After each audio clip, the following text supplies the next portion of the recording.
ஆண்டவருடைய பரிசுத்த நாமத்துக்கு மகிமை உண்டாவதாக.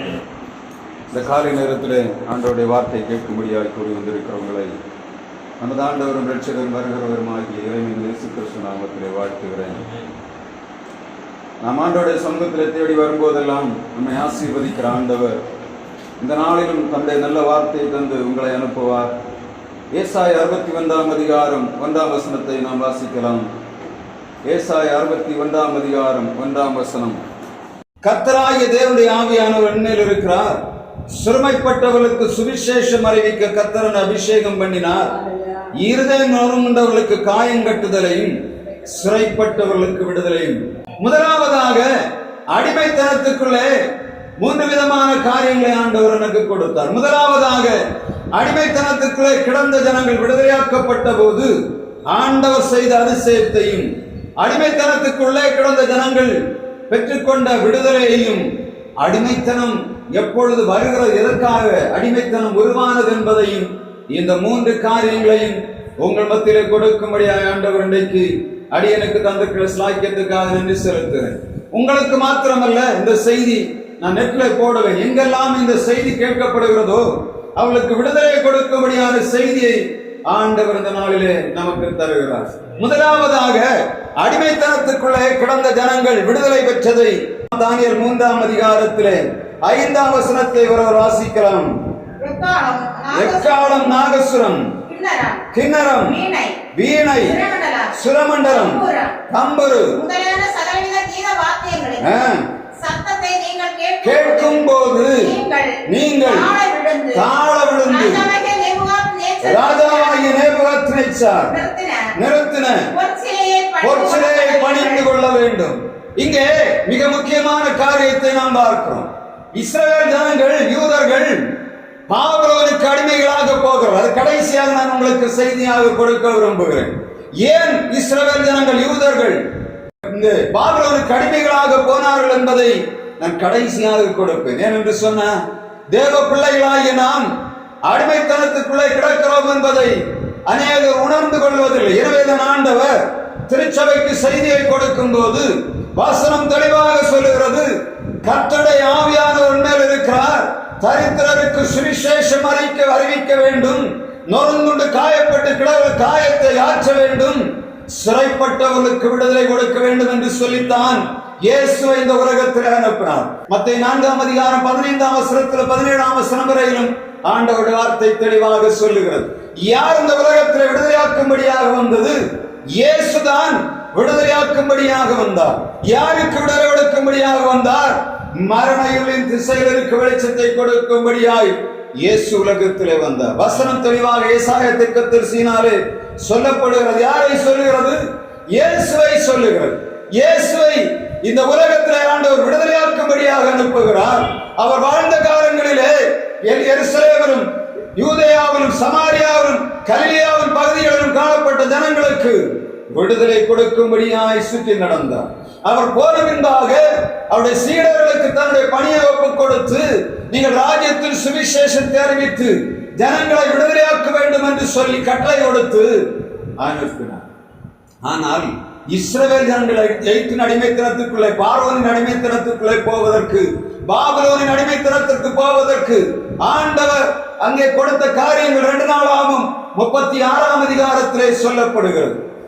36 அதிகாரத்திலே இஸ்ரவேல் ஜனங்கள், யூதர்கள் தவறு பண்ணினபடியினாலே கர்த்தர் அவர்களை ஒப்புக் கொடுத்ததாக வேதம் சொல்லுகிறது. இந்த பாபிலோனின் அடிமைத்தனத்துக்குள்ளே வந்த தானியேல், அனனியா, மீசாவேல், எசரியா என்பவர்கள் விடுதலையாக்கப்பட்ட காரியத்தை தான் இந்த தானியேல் 3 அதிகாரத்திலே நாம் பார்க்க முடியும். பாபிலோனுக்கு கொண்டு வந்த இந்த அனனியா, மீசாவேல், எசரியா என்பவர்கள் இங்கே நாம் வாசித்த 3 அதிகாரம் 5 வசனத்திலே ஒரு நெருக்கடியான சூழ்நிலை சந்திக்கிறதை கர்த்தருடைய வார்த்தை எழுதி வைத்தார். என்ன சூழ்நிலை? இந்த ராஜா ஒரு பெரிய சிலையை உருவாக்குகிறான். 60 முழ உயரமும் 6 முழ அகலமுமான ஒரு பொற்சிலை செய்யப்பட்டு தூரா என்னும் சமபூமியிலே நிறுத்தப்படுகிறது. மிகப்பெரிய போராட்டம் ஆண்டவருடைய பிள்ளைகளாகிய இந்த அனனியா, மீசாவேல், எசரியா என்பவர்களுக்கு வருகிறது. ராஜ்யத்திலே மிகப்பெரிய பொறுப்புக்குள்ளே இவர்கள் இருக்கிறார்கள். தானியேலை போல இந்த அனனியா, மீசாவேல், எசரியா என்பவர்கள் பாபிலோனிலே மிகப்பெரிய பதவியில வைக்கப்பட்டிருக்க அந்த உணவினாலே சோதிக்கப்படுகிறார். முதலாவது ராஜ போஜனத்தை புசிக்க முடியாதபடி மறுக்கிறார்கள்.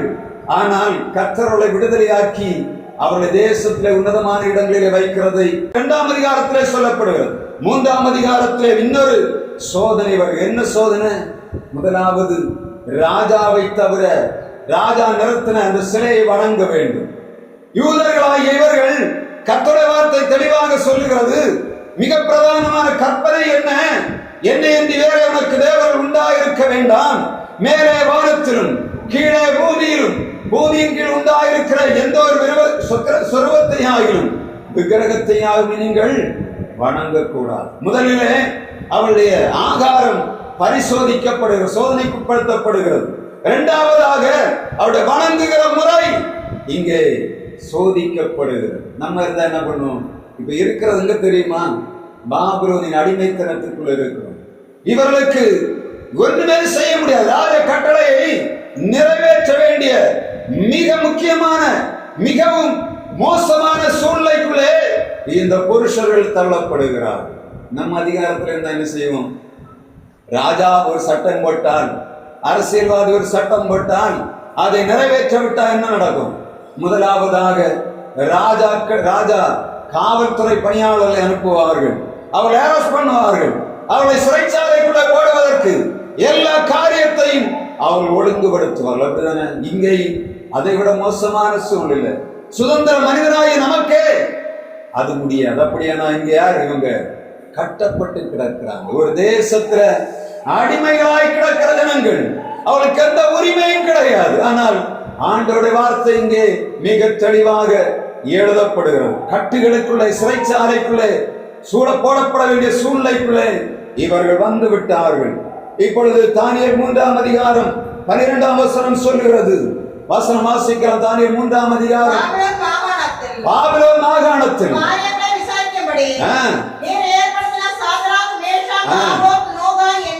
ஆபேத்நேகோ என்பவர் யார்? இவர்கள் ராஜ்யத்தின் காரியங்களை விசாரிக்கும்படியாக வைக்கப்பட்டவர்கள். சும்மா சாதாரண மனிதர்கள் அல்ல. அந்த தேசத்திலே பாபிலோன் ராஜாவினாலே அங்கீகரிக்கப்பட்ட அதிகாரிகள். யார்? ஜனங்களை விசாரிக்கும்படியாக வைக்கப்பட்ட நீதிபதிகளாக இருக்கலாம். இல்லாவிட்டால் அவருடைய அந்த அரசாங்கத்திலே ராஜாவுடைய கட்டளை நிறைவேற்ற வேண்டிய பணியாளர்களாக இருந்திருக்கிறார். சொல்லுகிறான், வசனம் சொல்லுகிறது, ராஜாவே நீ ராஜ்யத்தின் காரியங்களை விசாரிக்கும்படியாக வைத்த இந்த புருஷர்கள் யூதர்கள் உங்களுடைய வார்த்தைக்கு கீழ்ப்படியவில்லை. எப்படிப்பட்ட சூழ்நிலை பாருங்க. ஆண்டோட வார்த்தை சொல்ல மிக தெளிவாக. இந்த மற்றபடி பார்த்தா எப்படி இருக்கும்? ஜனங்கள் பார்க்கிறார்கள், சுமரி பிடித்த வசங்களாக இருக்கிறாங்க, அதிகாரிகளாக இருக்கிறாங்க. இவளை என்ன செய்வது என்று தெரியவில்லை. ராஜாவிடத்திலே போய் அங்கே கம்ப்ளைண்ட் வருகிறது. கம்ப்ளைண்ட் வரும்போது கர்த்தருடைய வார்த்தை சொல்லுகிற 3ஆம் அதிகாரம் 19ஆம் வசனத்திலே வாசிக்கலாம். சாத்ராக், மேஷாக், 3ஆம் அதிகாரம் 19ஆம் வசனம். அப்பொழுது நேபுகாத்நேச்சரும் கடுங்கோபம் உண்டு சாத்ராக், மேஷாக், ஆபேத்நேகோ என்பவர்களுக்கு விரோதமாய் அவருடைய முகம் வேறுபட்டது. சூளையை சாதாரணமாக பார்க்கிறோம். 7 மடங்கு சூடாக்கும்படி உத்தரவிட்டார். சோதனை முதலாவதாக வருது. சிலையை பணிந்து கொள்ள வேண்டும். இங்கே பணிந்து கொள்ளவில்லை. கர்த்தருடைய வார்த்தை சொல்லுகிறது, சூளை 7 மடங்காக, சூளை 7 மடங்கு அக்கினி சூளை வைக்கப்படுகிறது. 7 மடங்கு சூடாக்கப்பட வேண்டும்.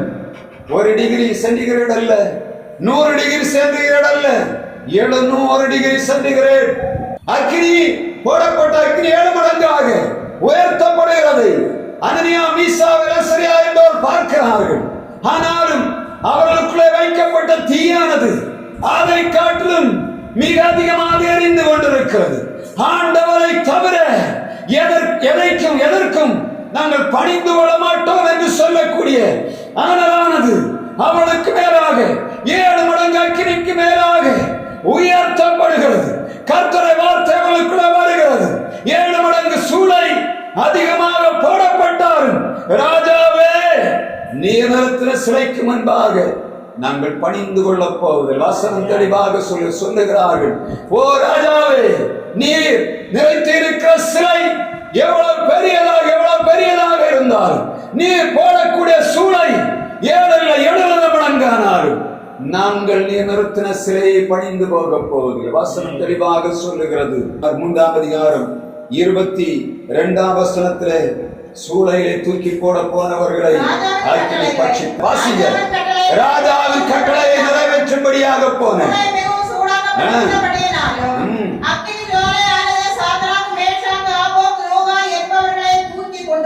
தூக்கி கொண்டு போன புருஷரை கொண்டு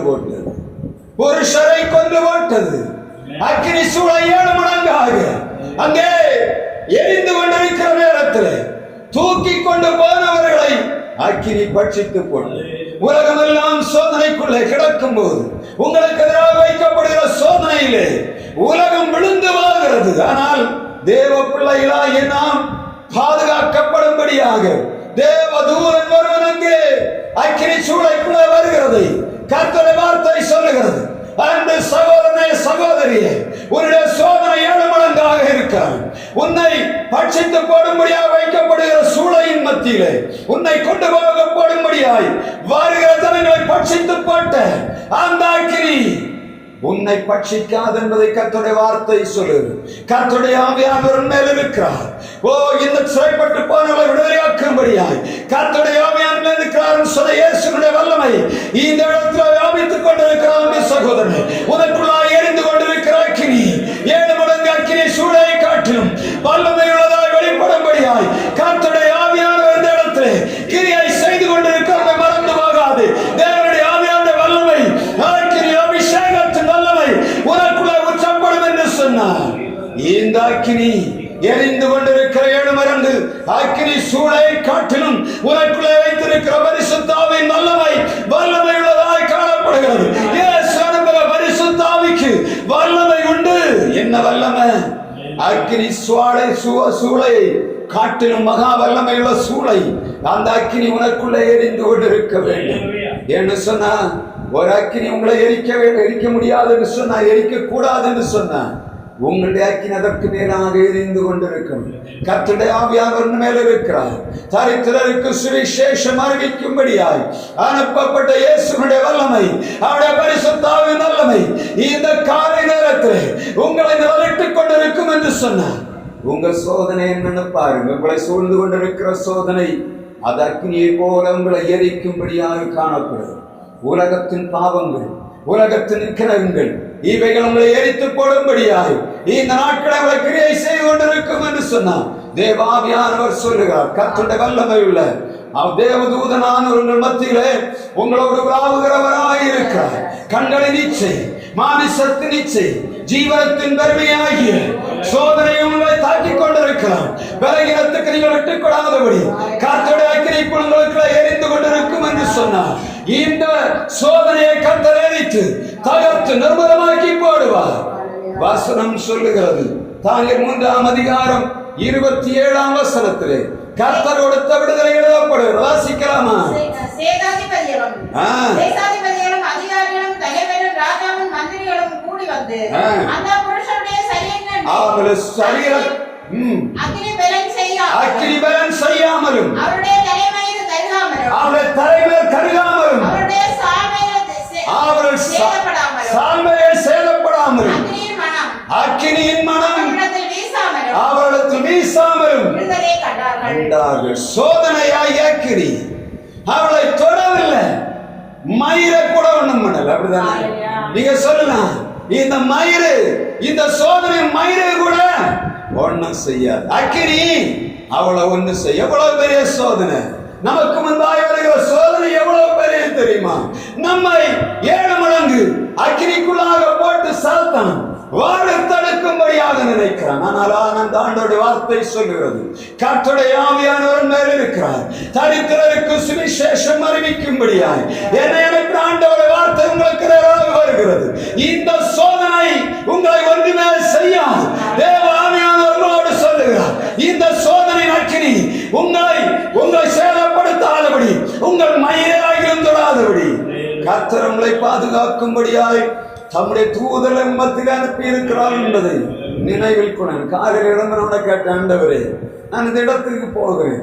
நான் யார் ஆண்டவரே? இந்த ஜனங்களுக்கு உங்களுடைய செய்தியை கொடுக்கும்படியா நான் யார்? நாமும் பலவீனம் உள்ளவர்கள் என்று இந்த எபிரேயர் 13ஆம் அதிகாரத்திலே சொல்லப்படுகிறது. வசனம் தெளிவாக சொல்லுகிறது. பலி செலுத்துகிறவர்களும் ஒரே மனிதனாலே ஒரே இரத்தத்தினாலே உருவாக்கப்பட்டவர்கள். ஆனால் கர்த்தருடைய வார்த்தை தெளிவாக சொல்லுகிறது, ஜெயம் கொள்ளுகிறவன் கர்த்தர் வைத்திருக்கிற எல்லாவற்றையும் பெற்றுக் கொள்ளான் என்று கர்த்தருடைய வார்த்தை சொல்லுகிறது.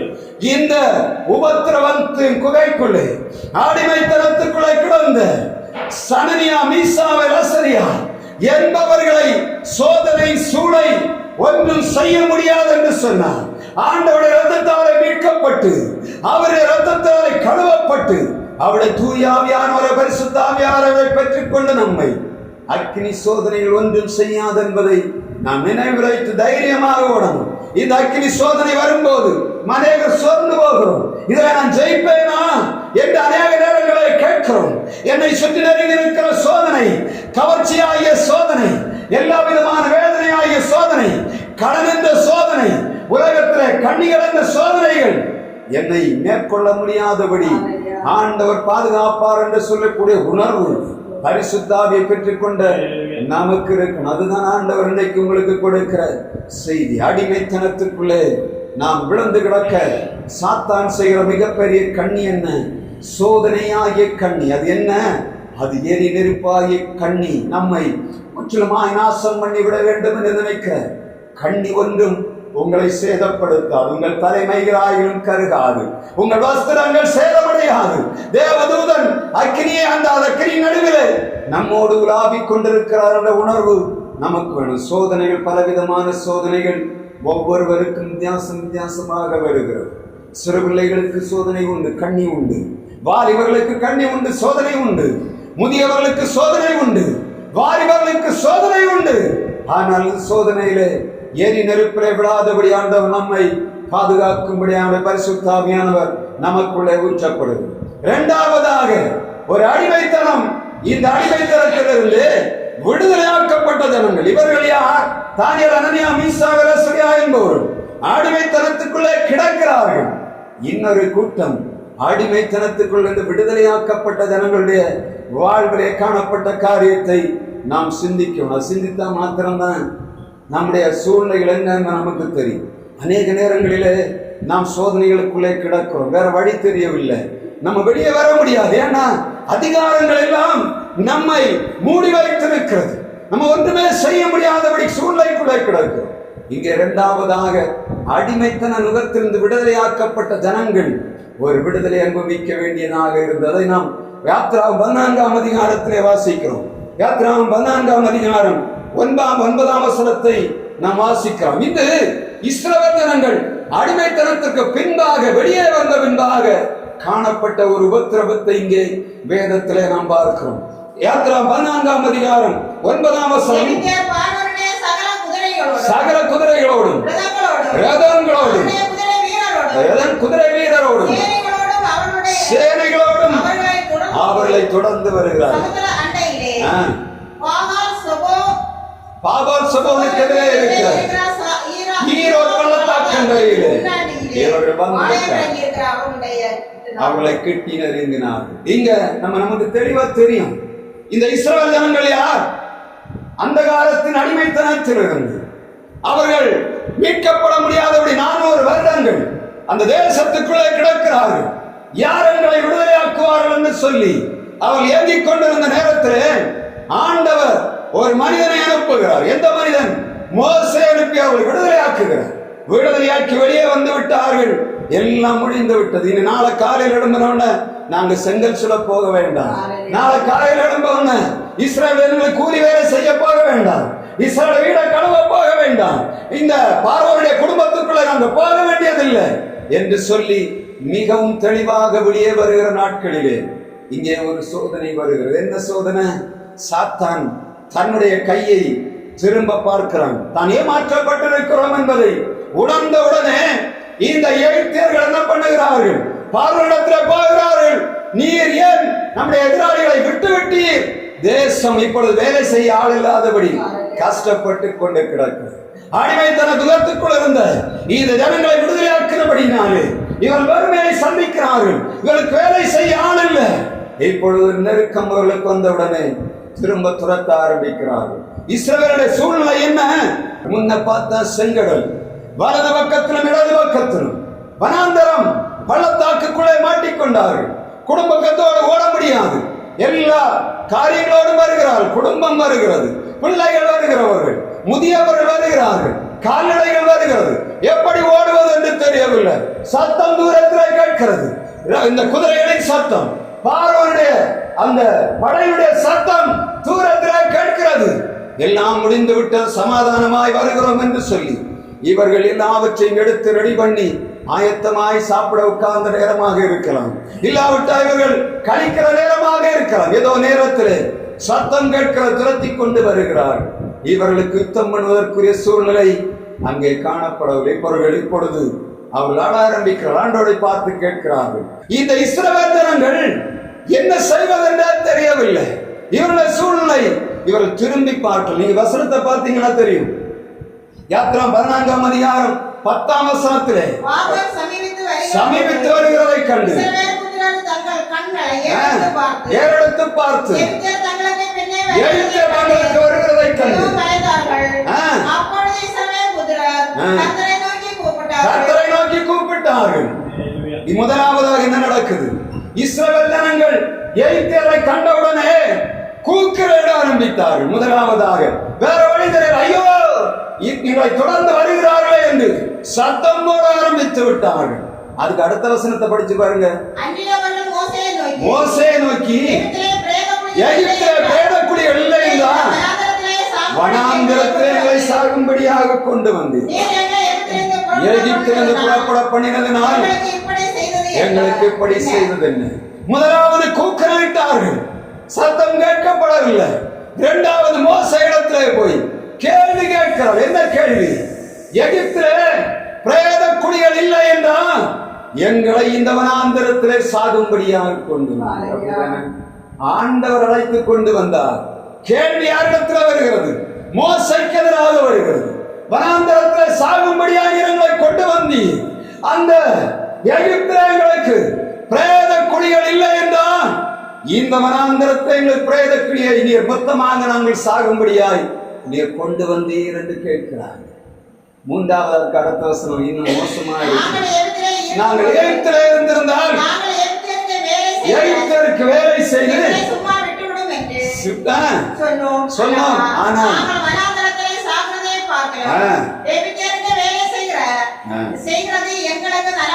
நலமாயிருக்குமே என்று சொன்னார். முதலாவது கூக்குரலிட்டார்கள். இரண்டாவது மோசே இடத்திலே போய் சொல்லுகிறார்கள், நீர் தப்பு பண்ணிட்டு நாங்க அங்க செத்திருந்தா குடங்கள் பிரேத குழி இருக்கு, இங்க மொத்தமாக சாக போகிறோம். கடல்ல தூக்கி போட போறாங்களான்னு தெரியல, வனாந்திரத்துல புதைக்க போறாங்களான்னு தெரியவில்லை என்று மோசையை பார்த்து முறுமுறுக்கிறார். மூன்றாவதாக சொல்லுகிறார்கள், பழையதை நினைச்சு பார்க்கிறாங்க. அப்படித்தானே? ஆண்டவர் விடுதலையாக்கி கொண்டு வந்த தேசத்திலே அதை ஆண்டவருடைய விடுதலை காட்டிலும் அவள் பழையதை நினைக்க ஆரம்பித்து விட்டார். மகா பெரிய கண்ணி நமக்கு முன்னால் வைக்கப்பட்டிருக்கிற சோதனை என்ன? இது மகா பெரிய சோதனை. சத்துருக்களை நெருக்குதல் வருகிறது, வழி தெரியவில்லை, யாரிடத்தில் பரம்புவது என்று தெரியவில்லை. இப்பொழுது அவள் சொல்லுகிறார்கள், நாங்கள் எகிப்திற்கு வேலை செய்திருந்தால் எங்களுக்கு நலமாக இருக்கும். எங்களை விட்டுறோம்னு சொன்னாங்க இல்லையா மனுஷா, ஏன் எங்களை கொண்டு வந்தீரு? நாங்க எகிப்திற்கு வேலை செய்து எதையாவது சாப்பிட்டு இருப்போமே, எங்களை எங்கள் குடும்பங்களை நிர்விசாரமாய் நற்கதியாய் இந்த இடத்திலே கொண்டு வந்தீர்கள் என்று சொல்லி அங்கராய் தமிழிடத்திலே புலம்பிக் கொண்டிருக்கிறார். நேரம் இல்லை, நீ புலம்புவதற்கு நேரம் இல்லை. எகிப்தியர் வருகிற சத்தம் கேட்கிறது. ஆண்டவரை நோக்கி கூப்பிடுகிறார்கள். மோசனிடத்திலே போய் அங்கராய்க்கிறார்கள். முடிவிலே தங்களையே நொந்து கொள்ளுகிறார்கள். அங்கு இருந்திருந்தா புடைச்சிருப்போம், நாங்க அங்க இருந்தா சாப்பிட்டு இருந்த கொம்மட்டிக்கா, அந்த வெள்ளரிக்கா, அந்த இறைச்சி, இவைகளை நினைத்து பார்க்கிறார்கள். கஷ்டம் இருந்தாலே எப்படி இருந்து சாப்பாடு கிடைச்சது, ஆனா இப்ப அது ஒண்ணும் இல்லை, நாங்க சாக போகிறோம் என்று சொல்லி ஆண்டவருக்கு நேராக முறுமுறுக்கிறாள். கர்த்தருடைய வார்த்தை வருகிறது. என்ன வார்த்தை தெரியுமா? ஆண்டவர் 15ஆம் வசனத்தை வாசிங்க. 14ஆம் மோசே நோக்கி நீ என்னிடத்தில் முறையிடு. என்ன புறப்பட்டு போங்கள் என்று சொல்லி இஸ்ரவேல் புத்திரருக்கு சொல்லி 14ஆம் அதிகாரம் 14ஆம் வசனம் சொல்லுகிறது. யாத்திராகமத்திலே கர்த்தர் உங்களுக்காக யுத்தம் பண்ணுவார், நீங்கள் சும்மா இருப்பீர்கள். கர்த்தர் உங்களுக்காக யுத்தம் பண்ணுவார், நீங்கள் சும்மா இருப்பீர்கள். இதுவரையிலும் பார்க்கிறோம், என்ன பண்றதுன்னே தெரியவில்லை. ஜனங்கள் தன்னை நோக்கி கேட்கிறார்கள், ஏன் என்ன கொல்ல கொண்டு வந்தீர்கள்? அவர்களை பார்த்து சொல்ல, பயப்படாதுங்க, கர்த்தர் உங்களுக்காக யுத்தம் பண்ணுவார், நீங்க சும்மா இருப்பீர்கள் என்று சொல்லிவிட்டு அவன் சும்மா இருக்கவில்லை. ஆண்டவரத்துல போய் கேட்கிறான், ஆண்டவரே நான் என்ன செய்யணும்னு தெரியவில்லை. 15ஆம் வசனம் தெளிவாக சொல்லுகிறது. மோசேயுடைய சூழ்நிலை ஒன்னு வாசிக்க திரும்ப. அப்பொழுது கர்த்தர் மோசே நோக்கி நீ என்னிடத்தில் முறையிடுகிறது என்ன? புறப்பட்டு போங்கள் இஸ்ரவேல் புத்திரருக்கு சொல்லு. அடுத்து சொல்லுகிறார், உன் கையை நீட்டி சமுத்திரத்தை பிளந்து விடு. முதலாவது சொல்லுகிறார், நீ இஸ்ரவேலிடத்தில் சொல்லு, புறப்பட்டு போங்கள். அவன் கேட்பான், என்ன புறப்பட்டு போன? எங்கேயா புறப்பட்டு போகிறது? இடது பக்கம் வலது பக்கம் வனாந்தரம், எதிரில் சிவந்த சமுத்திரம், பிற்பக்கத்திலே பார்வோனுடைய சேனை, எகிப்தியருடைய சேனை வருகிறது. எங்கே புறப்பட்டு போக சொல்லுகிறீர்? எங்கே புறப்பட்டு போக சொல்லி வசனம் சொல்லுகிறது. ஆண்டவர் சொல்லுகிறார், இஸ்ரவேல் ஜனங்களை புறப்பட்டு போக சொல்லி. அதுக்கு அடுத்து கட்டளை கொடுக்கிறார். எப்படி? உன் கையை நீட்டி செங்கடலை பிளந்து விடு. உன் கையை நீட்டி செங்கடலை பிளந்து விடு. இஸ்ரவேல் போவதற்கு வழி எங்கே வைத்திருக்கிறேன். நீ செய்ய வேண்டியது என்ன? உன் கையை நீட்டி, கையில் இருக்கிற கோலை நீட்டி சமுத்திரத்தை பிளந்து விடு. எப்படிப்பட்ட வார்த்தை, எப்படிப்பட்ட வார்த்தை! ஆண்டவர் அவன் கையில கொடுத்திருக்கிற அந்த கோலை பார்க்கிறார். மோசேயே, நான் உனக்கு ஒரு அதிகாரம் கொடுத்திருக்கிறேன், அந்த அதிகாரத்தை வைத்து விட்டு நீ என்ன செய்து கொண்டிருக்கிற? என்னிடத்தில் வந்து முறையிட்டு கொண்டிருக்கிறார்.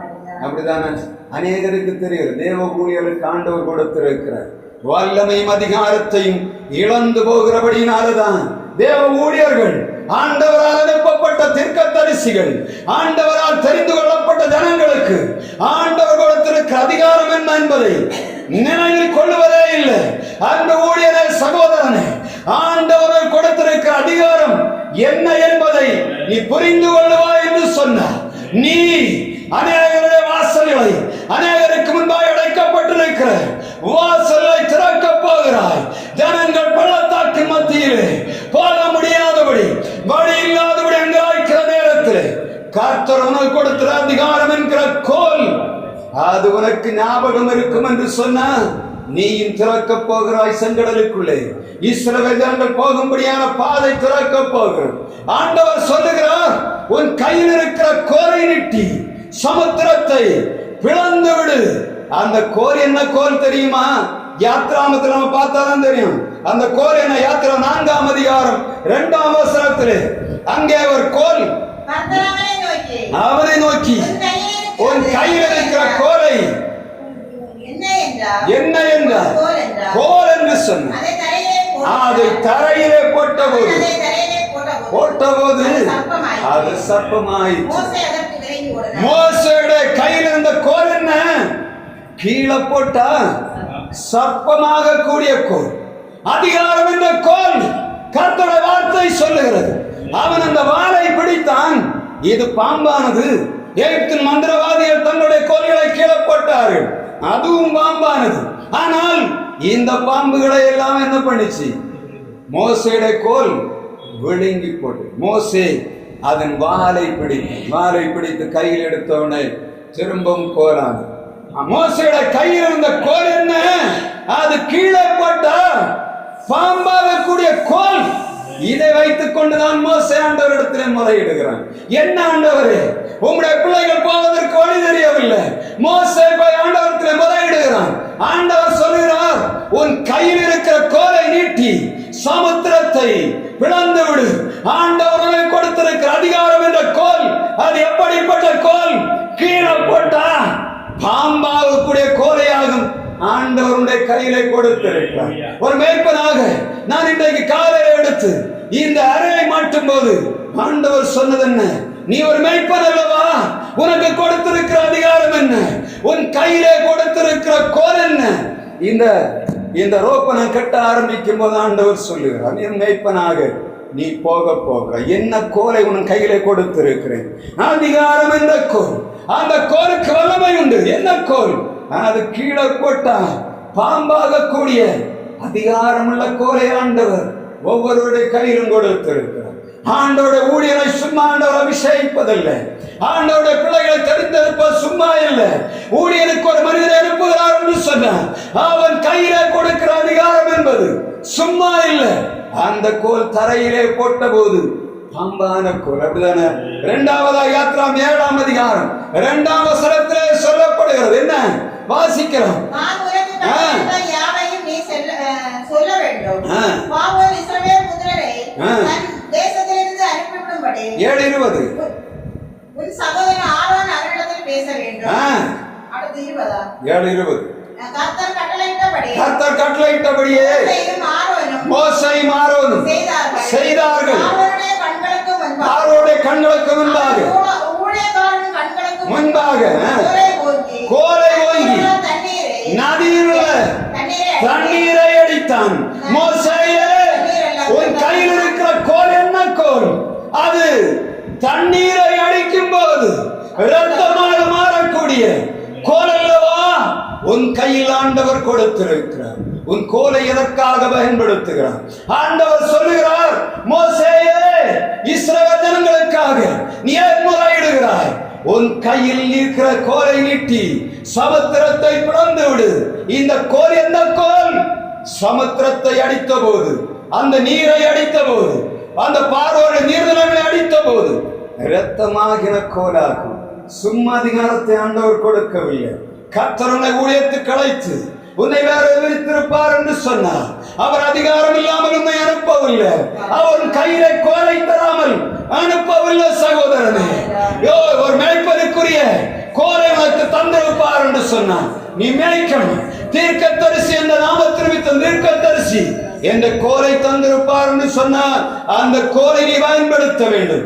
மோசேயிடத்தில் ஆண்டவர் கொடுத்த விடுதலையின் கோல், அது என்ன கோல்? இரத்தத்தை, தண்ணீரை இரத்தமாக மாற்றின கோல் என்பதை மறந்து போகக்கூடாது. 8ஆம் அதிகாரம் 5ஆம் வசனத்திலே மோசே அந்த கல்லை கொண்டு எகிப்து முழுவதும் தவளையை உருவாக்கினான். 8ஆம் அதிகாரம் 17ஆம் வசனத்திலே மோசே அந்த கோலினாலே இஸ்ரவேல் எகிப்து தேசம் முழுவதும் பேன்களை உண்டாக்கினான். யாத்ரா 9ஆம் அதிகாரம் 23ஆம் வசனத்திலே அந்த கோலை வானத்துக்கு நேராக உயர்த்தினான். இடி முழக்கமும் கல்மழையும் வந்தது.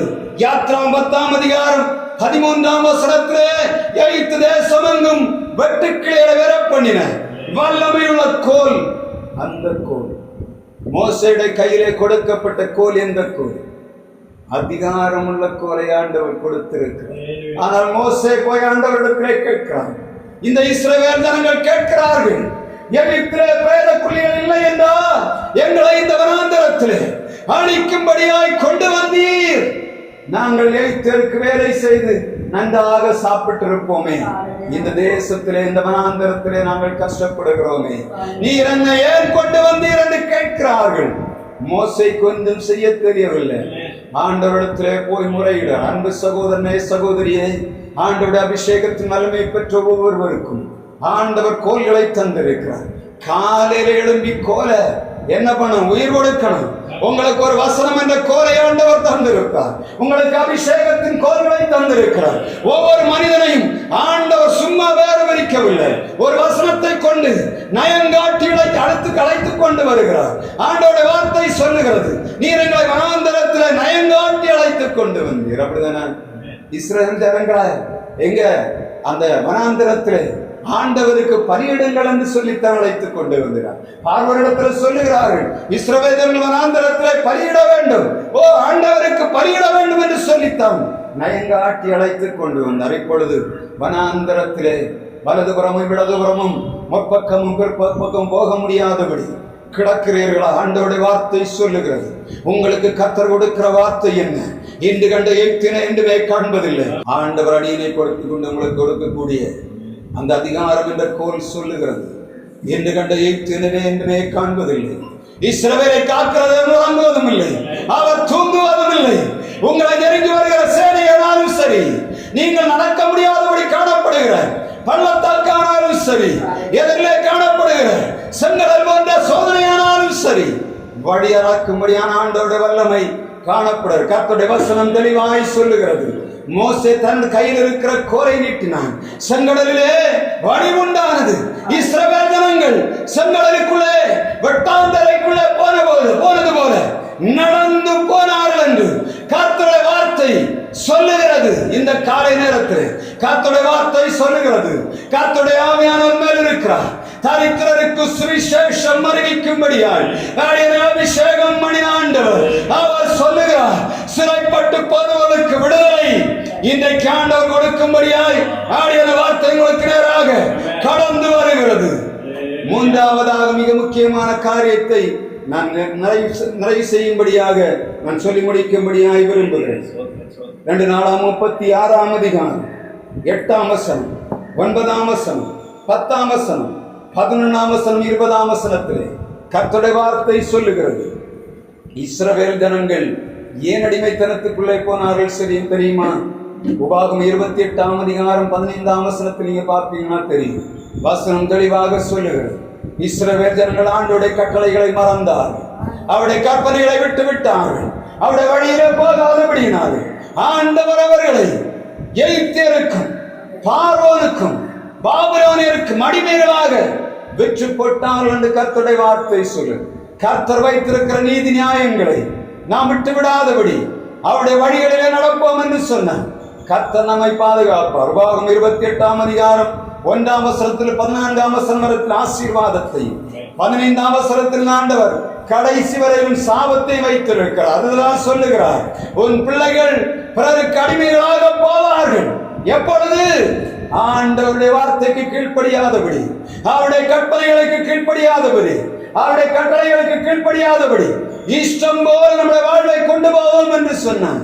அடிமைத்தன நுகங்கள் நம்ம மேல் வைக்கப்படும் என்பதை மறந்து போகக்கூடாது. அன்பு சகோதரனே, சகோதரியே, கர்த்தருடைய வார்த்தை சொல்லுகிறது, சிறைப்பட்டு போனவர்களுக்கு விடுதலை வேண்டும்.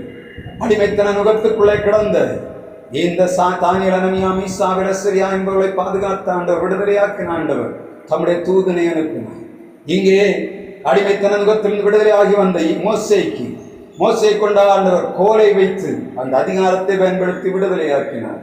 இஸ்ரவேல் ஜனங்கள் ஆண்டவருடைய பாதத்திலே சரியானபடி இல்லாதபடியினாலே அடிமைத்தன நுகங்கள் வைக்கப்பட்டதை இந்த 2 Naளாகமம் 36 நாம் பார்க்க முடியும். நம்முடைய வாழ்வு அடிமைத்தனத்துக்குள்ளே போகாதபடி கர்த்தருடைய வார்த்தைக்கு கீழ்ப்படிந்து அவருடைய கட்டளைகளுக்கு செவி கொடுத்து அவருடைய வார்த்தைக்கு கீழ்ப்படிந்து நடப்போமாக. கர்த்தர் தொடர்ந்து நம்மோடு இடைபடுவாராக. இந்த வாரம் ஒரு விடுதலை வாரமாகவே கர்த்தர் உங்களுக்கு தரும்படியாய் கர்த்தர் இரக்கம் பாராட்டுவாராக. சோதனை எப்படி வந்தாலும் சரி, 7 மடங்காக இருந்தாலும் சரி, ஆண்டவர்களை விசுவாசத்தை வைப்போம். தொடர்ந்து ஆண்டவர்களோடு இடைபடுவாராக.